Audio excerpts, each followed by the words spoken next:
లక్ష్యం సమాజహితం. నేను చిత్ర. బులెటిన్లో ముందుగా హెడ్లైన్స్ చూద్దాం. V3 న్యూస్ కార్యాలయంలో గణతంత్ర వేడుకలు. జెండాని ఆవిష్కరించిన చైర్మన్ కాచం సత్యనారాయణ.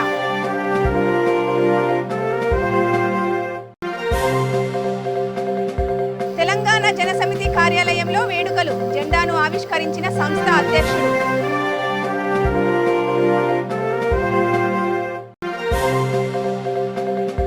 తూర్పుగోదావరి జిల్లాలో ఘోర రోడ్డు ప్రమాదం. టిప్పర్ లారీని ఢీకొనడంతో ఒకరి దుర్మరణం.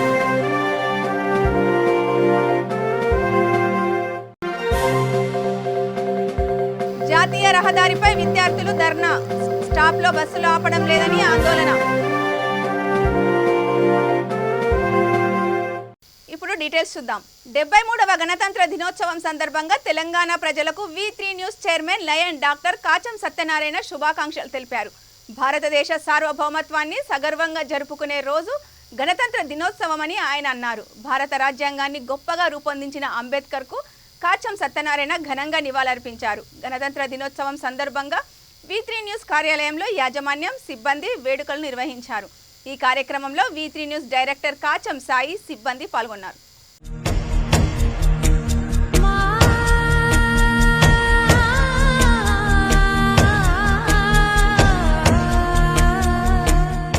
ప్రప్రదంగా యావత్ భారతదేశ ప్రజలందరికీ 73వ గణతంత్ర దినోత్సవ శుభాకాంక్షలు తెలుపుచు 1950 జనవరి 26న డాక్టర్ బిఆర్ అంబేద్కర్ గారి యొక్క రచనల ద్వారా రూపొందించినటువంటి రాజ్యాంగాన్ని ఈరోజు యావత్ భారతదేశ ప్రజలు ఆ రాజ్యాంగ ఫలాలని అందించుకున్న దాంట్లో సఫలీకృతమైనవని చెప్పుకోవచ్చు.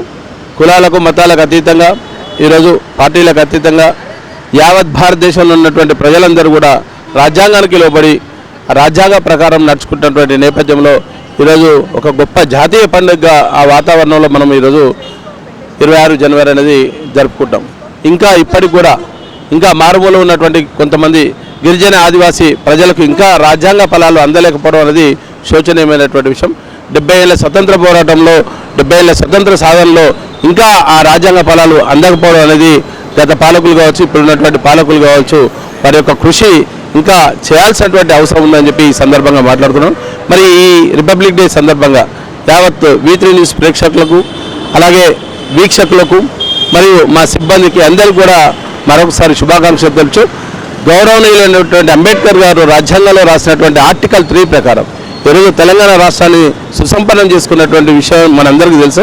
మరి అదే ఆర్టికల్ 3 కనుక అంబేద్కర్ గారు రాసుకోకపోయి ఉంటే, రాసి ఉండకపోతే ఆ రాజ్యాంగ ప్రకారం ఆర్టికల్ ప్రకారం మనము తెలంగాణ రాష్ట్రాన్ని సాధించుకోలేనటువంటి పరిస్థితులు ఉన్నాం.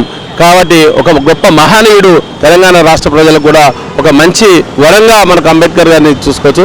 కానీ కొంతమంది ప్రజలు ఒక కులానికో, ఒక మతానికో, ఒక జాతికో అంకితం చేస్తూ ఆయనని ఒక వర్గం వారు వేరు చేసేటువంటి కుట్ర చేస్తున్నటువంటి సందర్భాన్ని మనం చూడాల్సినటువంటి అవసరం ఉంది. వారంతా జాతీయ నాయకులు, జాతీయత కోసం, దేశ సార్వభౌమ కోసం పోరాడినటువంటి గొప్ప వ్యక్తులు. కాబట్టి ఆ రాజ్యాంగ ఫలాలు ప్రతి దగ్గర కూడా అందాల్సినటువంటి అవసరం ఉంది. ఇంకా ఎంతో ప్రభుత్వాలు చేయాలి. మరి ఆ కృషి ఫలితమే ఆర్టికల్ 3 ప్రకారమే ఈరోజు తెలంగాణ రాష్ట్రంలో ఘనంగా మనం ఒక ప్రజాసేవ పద్ధతిలో బంగారు తెలంగాణలో పాల్పంచుకుంటాం. అంటే ఆ గొప్ప వ్యక్తి రాసినటువంటి రచనల ఆధారంగా మరి ఈరోజు కేసీఆర్ కూడా భారత రాజ్యాంగం ప్రకారం, రాజ్యాంగ విలువల ప్రకారం గిరిజన, ఆదివాసీ, ముస్లిం, మైనార్టీ అందరూ కూడా ఒక ఫలాలు అందే విధంగా చేస్తున్నటువంటి ఎన్నో సేవా కార్యక్రమాలు, ఎన్నో ఆర్గనైజేషన్స్ ద్వారా చేస్తున్నటువంటి అన్ని కార్యక్రమాలను కూడా మరి మన తెలంగాణ ప్రభుత్వం పూర్తి స్థాయిలో ఒక ఫెడరల్ స్ఫూర్తికి లోబడి చేస్తున్నటువంటి అన్ని కార్యక్రమాలని మనం చూస్తున్నాం. కాబట్టి తప్పకుండా యావత్ దేశ ప్రజలు, తెలంగాణ రాష్ట్ర ప్రజలు అందరూ కూడా రాజ్యాంగానికి అనుసరించి రాజ్యాంగం లోబడి పనిచేసుకోవాల్సినటువంటి అవసరం ఉంది, ఆవశ్యకత ఉంది. మరి ఈ అవకాశం కల్పించినటువంటి మా V3 యాజమాన్యం, సిబ్బంది అందరూ కూడా పేరు పైన శుభాకాంక్షలు తెలుపుచు వస్తాను. జై తెలంగాణ, జై భారత్. తెలంగాణ జనసమితి రాష్ట్ర కార్యాలయంలో 73వ గణతంత్ర దినోత్సవ వేడుకలను ఘనంగా నిర్వహించారు. దేశ ప్రజలందరికీ గణతంత్ర దినోత్సవ శుభాకాంక్షలు తెలియజేశారు.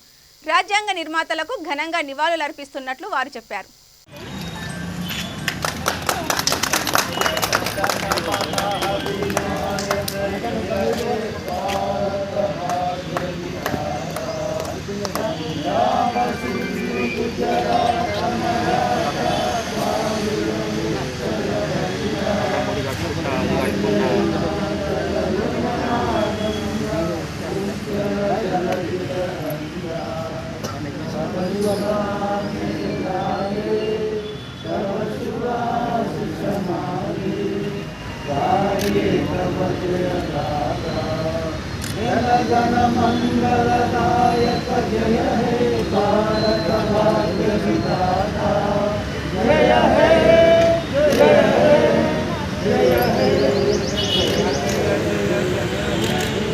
వర్ధిల్లాలి భారత రాజ్యాంగం, వర్ధిల్లాలి భారత రాజ్యాంగం.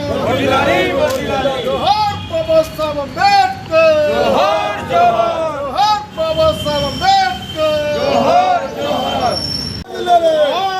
బాబాసాహెబ్ అంబేద్కర్, జోహార్ అంబేద్కర్ ఆలోచన విధానాన్ని కొనసాగిద్దాం, అంబేద్కర్ ఆలోచన విధానాన్ని కొనసాగిద్దాం. గణతంత్ర దినోత్సవం సందర్భంగా మంత్రి తలసాని శ్రీనివాస్ యాదవ్ వెస్ట్ మారేడ్పల్లిలోని తన నివాసం వద్ద జాతీయ పతాకాన్ని ఆవిష్కరించారు. పోలీసుల గౌరవ వందనం స్వీకరించారు. కార్యక్రమంలో కార్పొరేటర్లు ఆకుల రూప, ఉప్పల తరుణి పాల్గొన్నారు.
Salami, chest.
అయ్యన్నగల్ల వద్ద ఘోర రోడ్డు ప్రమాదం జరిగింది. ద్విచక్ర వాహనాన్ని బ్లాక్ మెటల్ లోడుతో వెళ్తున్న టిప్పర్ లారీ ఢీకొంది.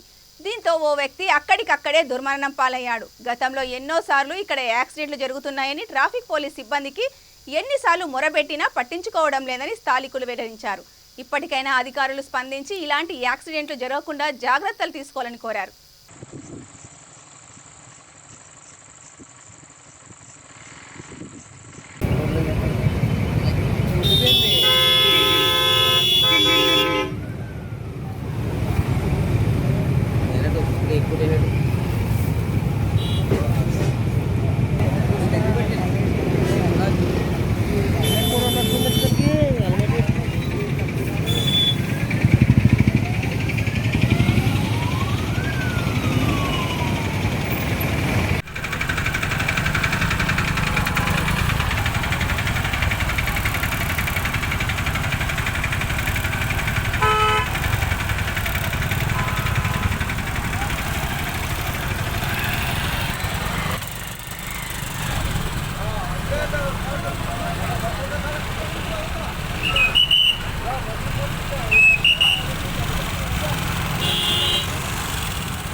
తీసాను ఎందుకు మరి ఎదరికి పట్టుకో బాగా ఎదురు పెట్టేస్తాను.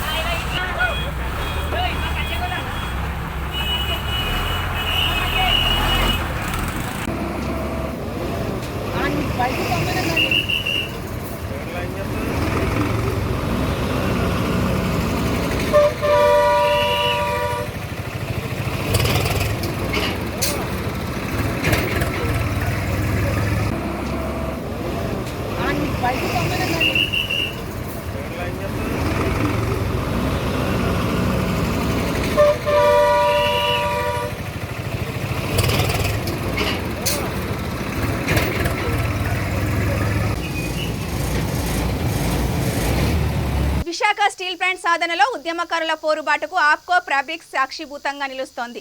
32 మంది ప్రాణత్యాగం చేసి సాధించుకున్న ప్లాంట్ కార్యకలాపాలు ప్రారంభించేందుకు ఆందోళనలు చేశారు. అప్పట్లో కేంద్ర ప్రభుత్వానికి చెందిన పలు కార్యాలయాలు, వస్త్ర షోరూంలను దహనం చేసి ప్రభుత్వ తీరును ఎండగట్టారు. ప్రైవేటీకరణ చేస్తే సహించేది లేదని ఆగ్రహం వ్యక్తం చేస్తున్నారు. తన భుజస్కంధాల మీద వేసుకొని వారు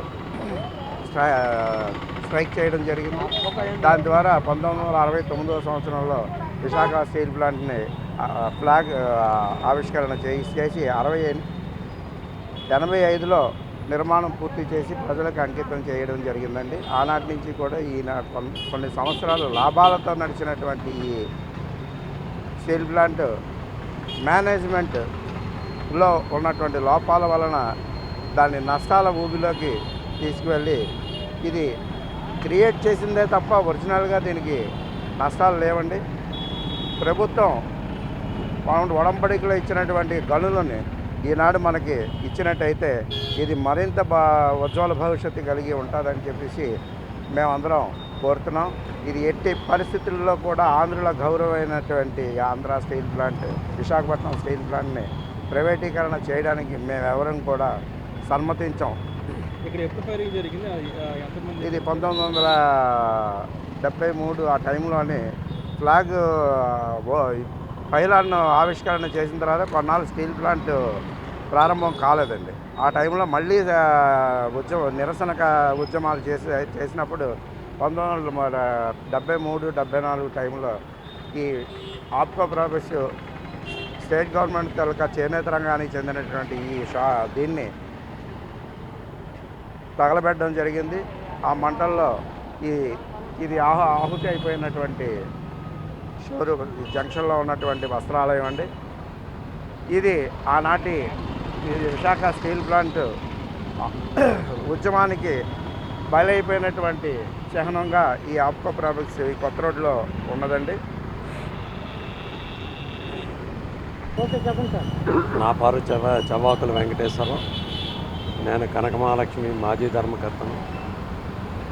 ఇక్కడ ఈ జంక్షన్లో ఐకో ఫ్యాబ్రిక్స్ అనే ఒక వస్త్రాలయం ఉండేది. ఈ వస్త్రాలయంలో ఇక్కడే స్టీల్ ప్లాంట్ తాలూకా నిరాహార దీక్ష కూడా చేశారు.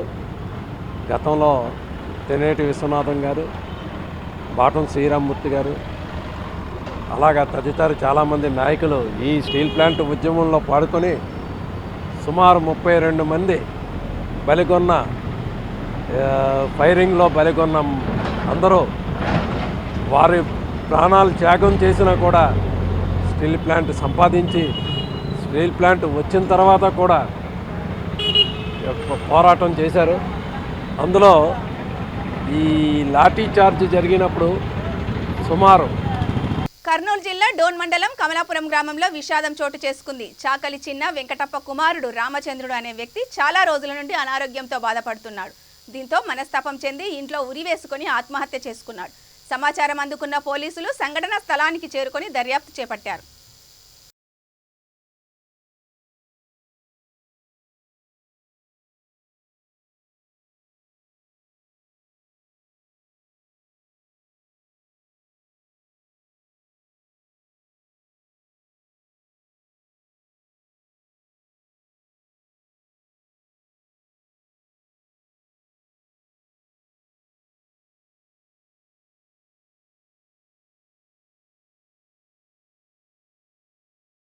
చిత్తూరు జిల్లా కుప్పం పలమనేరు జాతీయ రహదారిపై డిగ్రీ కళాశాల విద్యార్థులు ధర్నా చేపట్టారు. దీంతో 2 కిలోమీటర్లు ట్రాఫిక్ నిలిచిపోయింది.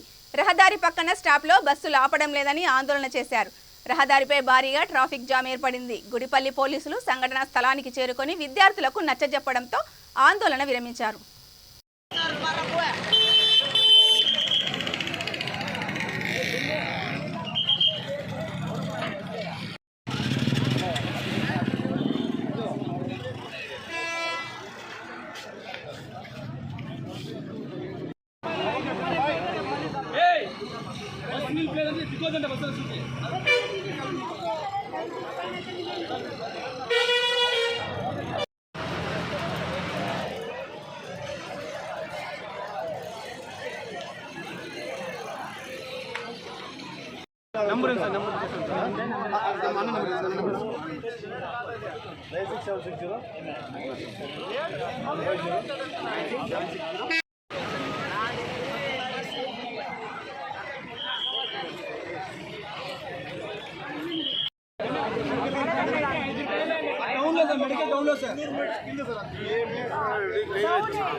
యూనివర్సిటీ తక్కువ మంది దానికోసం స్పెషల్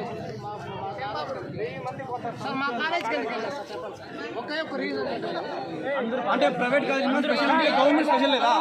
మా కాలేజ్ 1000 మెంబర్స్ వస్తున్నారు సార్. 1000 మెంబర్స్ ప్రైవేట్ కి స్పెషల్ ఉంది కానీ గవర్నమెంట్ స్పెషల్ లేదా?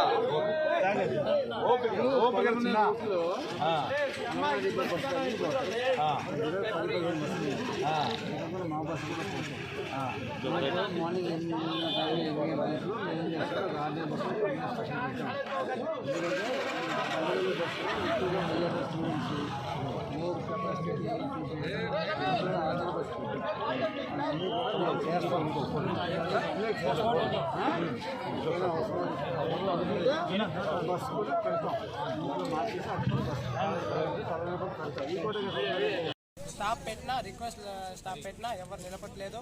అందుకు ఈరోజు మేము ధర్నా చేయాల్సి వచ్చింది. అందుకు కుప్పం డిపో మేనేజర్ గారు మాకు బస్సులు వేయాల్సిందిగా ఇంకా 5 రూపాయల టికెట్ ప్రతి వ్యక్తి గవర్నమెంట్లో చదివే వ్యక్తి ఏ ఒక్కరు డబ్బున్న వారు ఉన్నారు. అందువల్ల మాకు 5 రూపాయల టికెట్ చేయవలసిందిగా ఇస్తామన్నారు. కానీ టికెట్ దానిలో మాట్లాడతామని చెప్పినారు. అనంతపురం పెనుకొండ ఫారెస్ట్ ఆఫీసులో ఎర్రచందనం దుంగలను దొంగిలించిన దొంగలను పోలీసులు పట్టుకున్నారు. నిందితులు 7గురిని అరెస్టు చేసి 2 ఐచర్ వాహనాలు, 1 కారు, 3 ద్విచక్ర వాహనాలను స్వాధీనం చేసుకున్నారు. ఈ వివరాలు అనంతపురం జిల్లా SP doctor Pakkirappa Kaginelli IPS media సమావేశంలో వెల్లడించారు. నిందితులను అదుపులోకి రిమాండ్కు తరలించారు. అయితే మరికొందరు పరారీలో ఉన్నట్లు పోలీసులు తెలిపారు.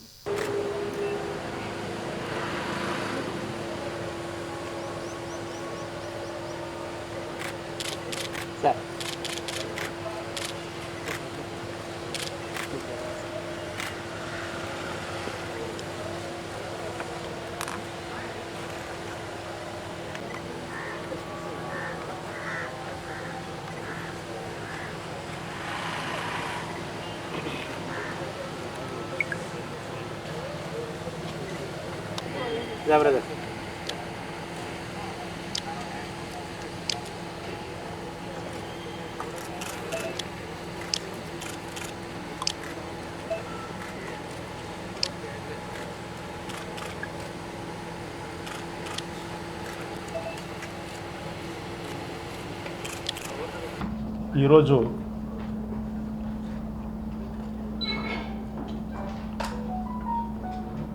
శ్రీగంధం చెక్కని పెనుకొండ ఫారెస్ట్ ఆఫీస్ నుంచి దొంగలించిన 7గురు ముద్దాయిలతో సహా దొంగలించిన సరుకు మరియు నేరానికి వినియోగించిన వాహనాలు తర్వాత దాని డీటెయిల్స్ని మీడియా మిత్రులందరికీ చెప్పడం జరుగుతుంది. సో మీ అందరికీ తెలుసు, రాష్ట్రంలోనే సంచలనం సృష్టించిన శ్రీగంధ చెక్కపు మాయం కేసు. అంటే ఫారెస్ట్ రేంజ్ ఆఫీస్లో ఉన్న ఒక రూమ్లో పెట్టిన శ్రీగంధం అంటే 92 బ్యాగ్స్ అనమాట. యాజ్ పర్ కంప్లైంట్, ఆ రోజు ఇచ్చిన కంప్లైంట్ ప్రకారంగా 92 బ్యాగ్స్ ఆఫ్ శాండల్వుడ్ శ్రీగంధం చెక్కల్ని మనము ఆగస్ట్ నెలలో Amarapuram police station limit, Agali police station లిమిట్లో అక్కడ ఉన్న సెయింట్ ఫ్యాక్టరీ నుంచి అనధికృతంగా శ్రీగంధం చెక్కపు నుంచి సెయింట్ ఆయిల్ తయారు చేసే ఫ్యాక్టరీ. 73వ గణతంత్ర దినోత్సవం సందర్భంగా Hyderabad collector L Sharman collectorate కార్యాలయంలో జాతీయ పతాకాన్ని ఆవిష్కరించారు. తర్వాత అంబేద్కర్ చిత్రపటానికి పూలమాల వేసి నివాళులర్పించారు.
तब शुभ नामे आशीष मांगे, गाहे तब जय गाथा, जन गण मंगल दायक जय हे, जय हे, जय हे, जय जय जय जय हे.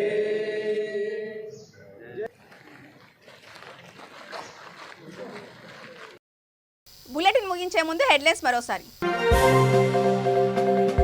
V3 న్యూస్ కార్యాలయంలో గణతంత్ర వేడుకలు, జెండాని ఆవిష్కరించిన చైర్మన్ కాచం సత్యనారాయణ.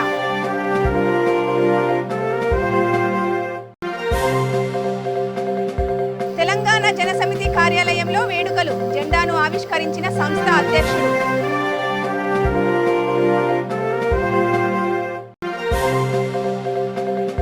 తూర్పుగోదావరి జిల్లాలో ఘోర రోడ్డు ప్రమాదం, టిప్పర్ లారీని ఢీకొనడంతో ఒకరి దుర్మరణం.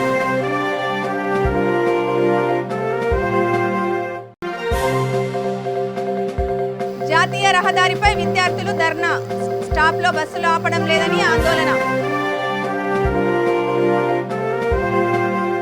ఇవి ఈ బులెటిన్ విశేషాలు. చూస్తూనే ఉండండి V3 న్యూస్, లక్ష్యం సమాజహితం.